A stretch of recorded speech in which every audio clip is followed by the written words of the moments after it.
At this present moment, Civil Registry only have 3 persons registered in our basic administration as stateless.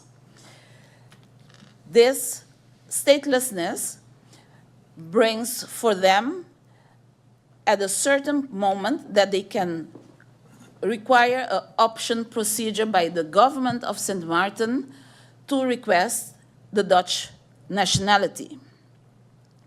So statelessness is, in fact, very limit or low, let me use that word, low on St. Maarten. And we have not have much to do with statelessness when it comes to civil registry. First, the reason why is that they cannot be registered without going through the process of immigration department. Once they go to the immigration department and they can prove that they are stateless, then the Minister of Justice will issue them, based on their regulation, the residence permit, yes or no, and then they can come to register at the civil registry as stateless. So for civil registry, it might be that St. Maarten has more cases. However, for SEC civil registry, we only have 3 cases in our basic administration.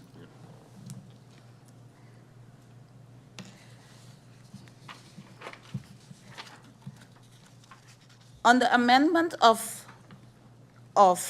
the manual for the application of the Dutch nationality, prior to each amendment, the St. Maarten and Curaçao gets a letter asking if there is any objection to this amendment. From there, the amendment will be adjusted in compliance to the objections that St. Maarten or Curaçao, in some cases Aruba, will have. The governor of St. Maarten is ultimately responsible for the application of the Kingdom Act on the Dutch citizenship. In the Netherlands, as I just explained, the Minister of Justice and Security is responsible for that part of the statelessness.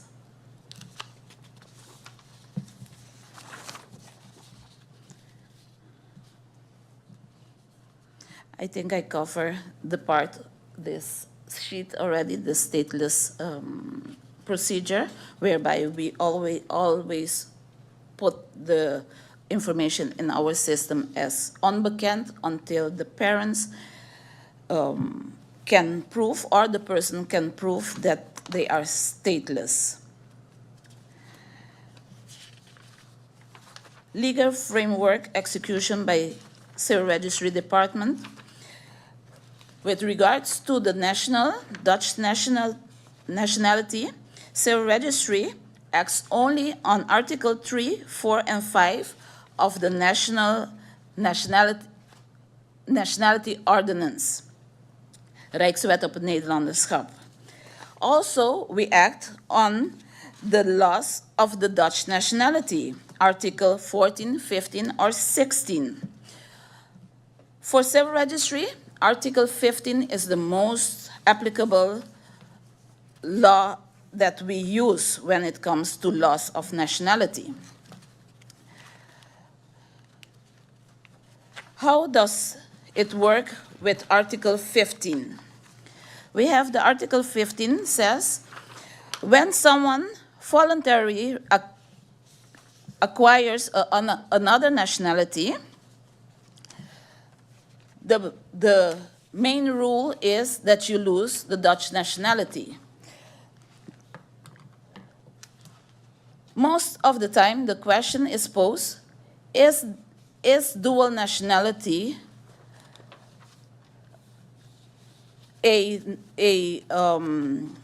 accepted situation in the nationality law. Yes, persons can have dual nationality.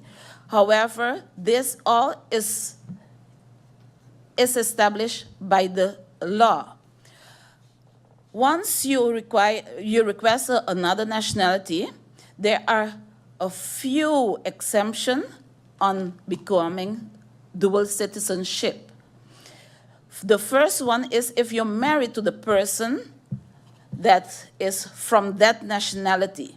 Not that you and your partner naturalize at the same time. No, one has to have that nationality before, and then if the other naturalize, then they can remain with the Dutch nationality. So civil registry will never just remove the Dutch nationality from someone because they naturalized. You have to provide us with a marriage certificate, a passport from your husband, proving, or your wife, depends which one naturalized, that at the time that you acquired the other nationality, that you were married to someone from that nationality. The other way to keep the nationality is when you were in that country and you're working for the Dutch that sent you abroad and you acquire the nationality. Also, we have the other possibility for you to lose your nationality is when you have dual nationality and in an uninterrupted period of 13 years after attaining adulthood, and you never renew your Dutch passport after that or within 13 years, then you will also lose the Dutch nationality. Also, you can lose the Dutch nationality by renunciation of your Dutch nationality or revocation of nationality. The Dutch nationality also, when minors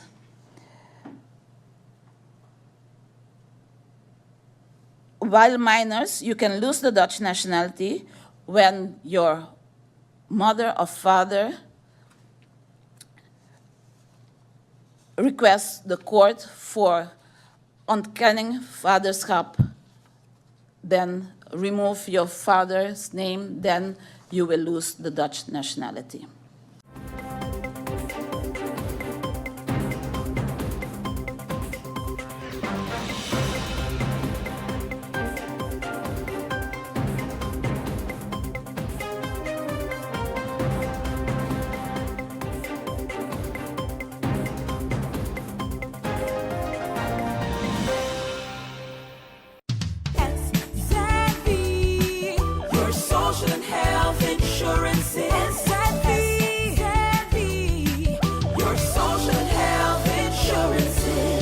Are you SXM insured? Do you have a valid medical insurance status? SXM is cardless. Request your My SXM account today and enter the virtual office of SXM. Go to sxv.sx and sign up now. SXM, yeah. Your social and health insurances. It's hurricane season. Are you prepared? Here are a few tips to keep in mind to help keep you and your family safe. The Atlantic hurricane season runs from June 1st to November 30th, with the peak occurring between mid-August and late October. This hurricane season, be sure to put together a go bag. A disaster supply kit including a flashlight, batteries, cash, first aid and supplies, medications, and copies of your critical information if you need to evacuate. This public service announcement was brought to you by the government of St. Martin.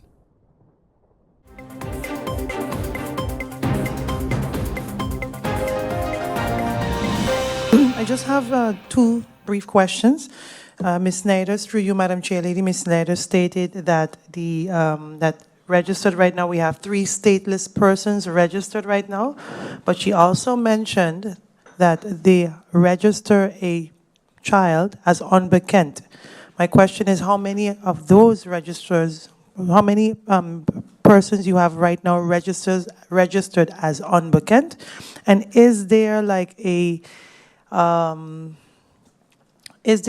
time frame? So say, for instance, the child is born, you register the child unbekent, and then after 6 months you're not hearing from the parents.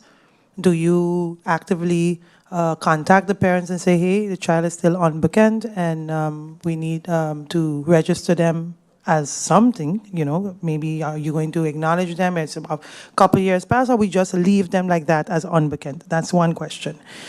And then my next question is regarding same-sex marriage. We have a few of those on the island. How are those registered here in St. Martin?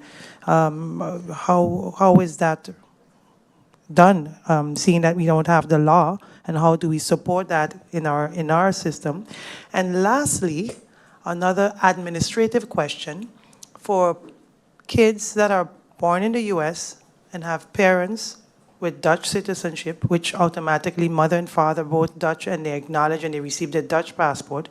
Why is it that we constantly have to, every time they need to renew their Dutch passport, ask for their birth certificate?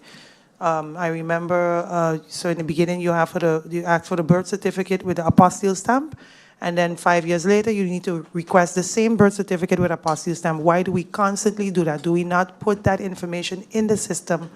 And just an administrative question. I understand that we don't control nationality. That is clear to me. I mean, I've been around enough to understand that fact. But what are we doing in certain cases where persons lose their passport, lose their ID card, lose their everything? In certain cases, I know some people that are retired cannot collect their pension over the couple of years. What are the safeguards? Do we then have, or can we then work on a policy?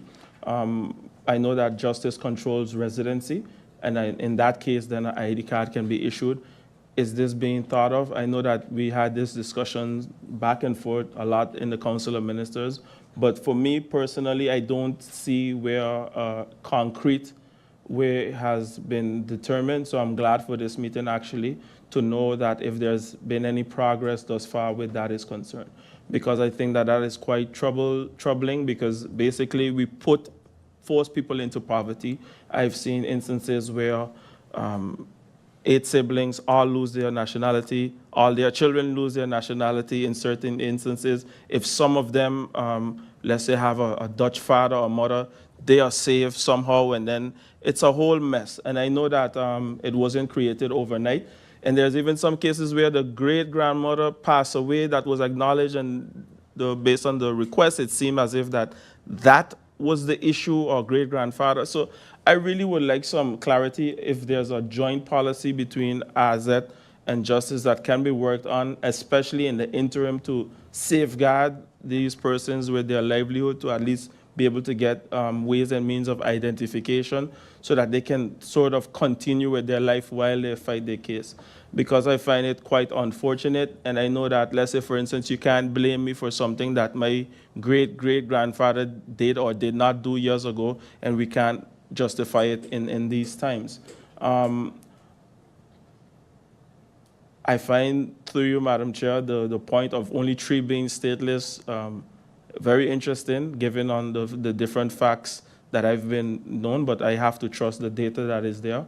And what do you advise, through you, Madam Chair, as a government, for persons that don't have anything? Because it comes right back to our healthcare system. When, God forbid, they become ill, you cannot turn them back. We have air ambulance, they raise hospital bills, they raise up these hospital bills and all these different things. What advice do you have for persons? Is there going to be a sort of amnesty period where persons that believe that their situation is know that their situation is not regulated, so that we can find ways and means to work on that? Because at the end of the day, it all falls back on the burden of the country.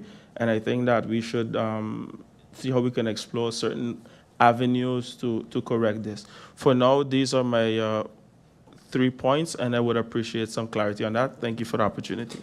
Given, Madam Chair Lady, the reference to the numbers and the discrepancy in terms of numbers between the census data, so the data collected in the population census and the data at the civil registry, could we receive an updated number with respect to population broken down in the different categories? So could we receive that number? I heard reference by both the Prime Minister and Ms. Snyders regarding pension and the way that the numbers, if they're incorrect, can affect the pension payments. And for persons who might no longer be here, have not deregistered, and are abroad, am I to assume that this reference has to do with the fact that if that is the case, the person would then be collecting the total amount of pension, because one is entitled to receive pension, albeit a reduced amount, if he or she is no longer living on St. Martin, but has built up pension rights. So am I to understand that a reference to SZV and pensioners, etc., in the context of the population registry, that a reference is about the person then actually collecting a full pension as if he or she is residing here while they're not? Because again, I repeat that residing abroad, once you have built up your pension, you collect your pension, albeit with a certain discount to the pension. So I just want to make sure that I understand the reference to the SZV pension. And now this question to the Prime Minister. Is the Prime Minister and or another minister/ministry aware of the migration needs assessment of St. Martin as conducted and reported on by the IOM? And if, because it also refers very much to the population and population registration. So that's why I asked if the Prime Minister is aware of this report. And if not, can this report be actually pulled up? And can Parliament then be informed once this is done what government's reaction and or action will be on the basis of this report, Migration Needs Assessment of St. Martin, conducted by the IOM, in which some recommendations are made about our population, about registration, about migration, so both immigration and immigration. I heard a reference to the revocation of the Dutch rights, and I ask if the Prime Minister and or Ms. Snyders is aware of a case, I don't know if there were more, but in Curacao, where the Dutch rights were revoked from a person, and that person, based on whatever criteria, and that person took it to court, and the court decided that neither Cranchi, so their civil registry, or the minister could take away, between quotations, the Dutch rights from someone. And if some elucidation, if aware of that case, and there might have been more such, if some explanation can be given to that in the context of the revocation. So when the Dutch rights based on research and cleaning up is revoked from someone, is that done at the civil registry here? Is that the final point, or is it channeled through the Netherlands for that to happen? And if that is the case, can some further explanation be given about the court case on Curacao? Did that happen then at Cranchi, at the civil registry, for the court to have taken that decision, is my question. I myself have received letters that were sent out literally 4 or 5 months after the date that went out, that were placed in wrong mailboxes or didn't even went out one way or the other. So this is something that definitely government should be looking into and having that discussion with the post office or mailboxes that even voting cards were thrown in one mailbox for everyone that lives up the road. And then you literally got people walking around with voting cards from others. So that's just a simple example. Madam Chair Lady, I am also aware, like my fellow colleagues mentioned, exactly who is in charge of the nationality. But what bothers me the most is the fact that we treat our kids, and I say our kids, kids that are born on St. Martin, that eventually, at the age of 18, will be able to request the Dutch nationality. But in the meantime, they walk around on St. Martin feeling like foreigners. That is something that I think we definitely can do something about. And I say this because once upon a time, the Dutch made an agreement with the US, the Van Rechtswege, that a US citizen could literally, with a birth certificate, a police record, come to St. Martin and register here and have the same rights and actually a permanent residency while having no ties to St. Martin before. And correct me if I'm wrong, but our kids don't have that right. So I know that from our party, and also MP Roseberg is working on some adjustments to those or that situation. But the leniency from government on dealing with those situations is, to me, somewhat important. Then, Madam Chair Lady, I do understand the cleanup, because I am fully aware also that a few years back there were people in there falsificating and documents and doing all kind of craziness, and the cleanup is definitely needed. But what happens when an individual cannot receive, for example, a birth certificate from a place like Venezuela or Haiti? What happens then? Because, as we all know, it is a mess in those countries. I know another situation with someone from the Middle East that has been on St. Martin, had businesses, and now still can't get his documents in order because he cannot receive a birth certificate. So what is the plan of government to deal with that situation?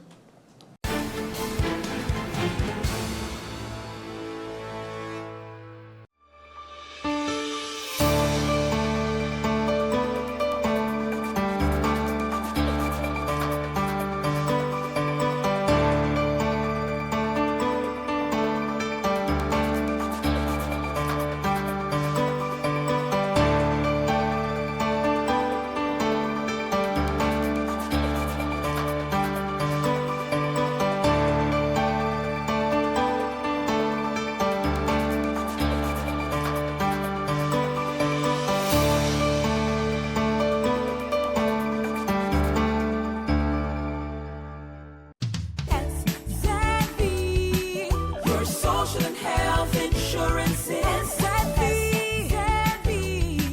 your social and health insurance is. Are you SXV insured? Do you have a valid medical insurance status? SXV is cardless. Request your My SXV account today and enter the virtual office of SXV. Go to sxv.sx and sign up now. Your social and health insurance is.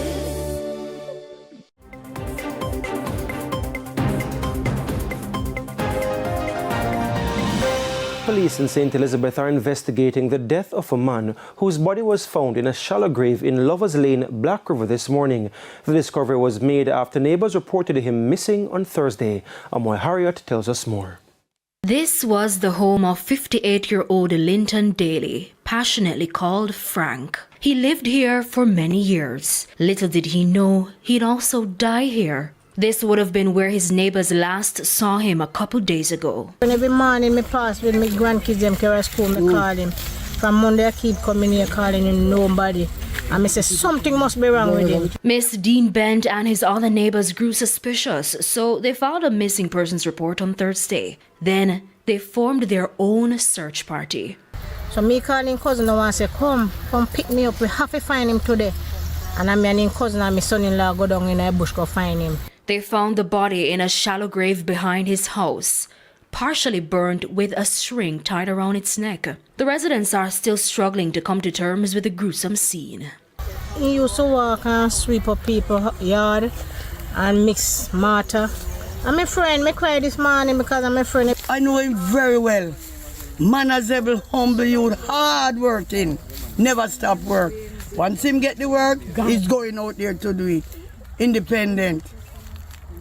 And to see what really happened to him is a shock. Shock. But then tell me I know me shock. I'm telling you, sir. Can't come to myself. Now it's unclear exactly how long the body has been there. The police told our news team off camera that they suspect foul play, but their investigations are ongoing. Amoy Harriet, TVJ News. Yet another protest by hotel workers, this time in Runaway Bay, St. Anne. If they have looked into the paper that we have signed of our concern, it shouldn't resolve to this. Workers at Jewel Paradise Cove, like others out west, also took to the streets from as early as 8 o'clock Friday morning, demanding better wages. I have been at Jewel for over probably 10 years now, right? And the biggest concern, it is the pay of the staff. The moral of the staff is very important because we are the one that is doing the work. We have the capacity, the capability and the willingness, you know, me, myself, the same, to do the work. We are willing to do the work and we can go above and beyond. We have been doing that. So they have to look at the moral of the staff, and that is what we are here for. The protest was halted sometime after 10 when workers were invited to a meeting with the management of the hotel. But within minutes, the workers were back on the streets. The staff walked out of the meeting based on the fact that they heard, she said, empty barrel. The statement wasn't finished, but that's what the staff said. So that's why all of us came back out now, right? Because they felt that they were disrespected. They're calling for the government to intervene. We definitely need more money. Look at my uniform, sir. Look at my uniform. All right. We need better working conditions and we need uniforms. Friday's protest come on the heels of a series of protests by hotel workers in recent weeks. This week, workers at Excellence Oyster Bay in Trelawney also protested, demanding better wages. Prince Moore, TVJ News.